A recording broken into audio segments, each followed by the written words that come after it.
today's video nga po ay magpapakita lang tayo ng mga gamit. So, si Sister Irish yung nauna guys na mag-pack kaysa sa akin guys. Kasi gusto niya kasi mauna siya.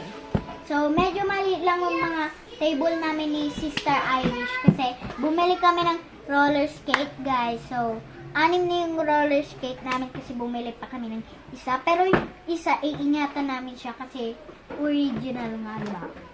So, i-update ko na lang kayo guys kung dumating na yung roller skate ko. So, ito po. Una lang tayong cabinet.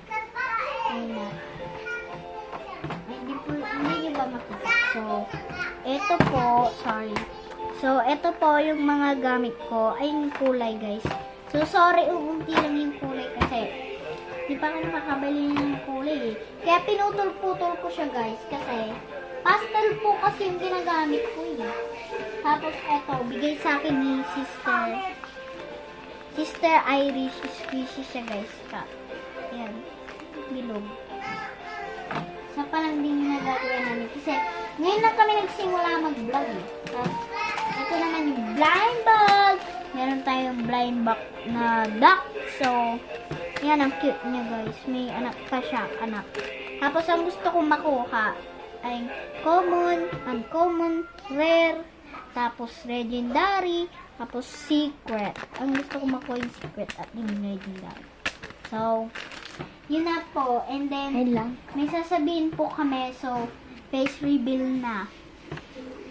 Candy shout out sa'yo kasi, nandyan ka sa school, palagi kang nag-aabang sa akin or what. Tapos, chismis lang. Hit me. Okay na. At, bye-bye. At, guys, shout out din kay Meme, kay Junila. So, sorry, Junila, kasi di ka pa namin, bate. At, si Rosel din. Sorry, Rosel, pero kailangan namin tong gawin.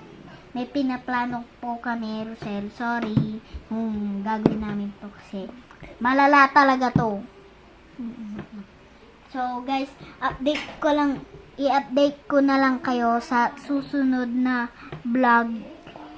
Bukas update ko kayo kung andun na ba yung roller skate ko kasi di ko pa alam. Bye-bye!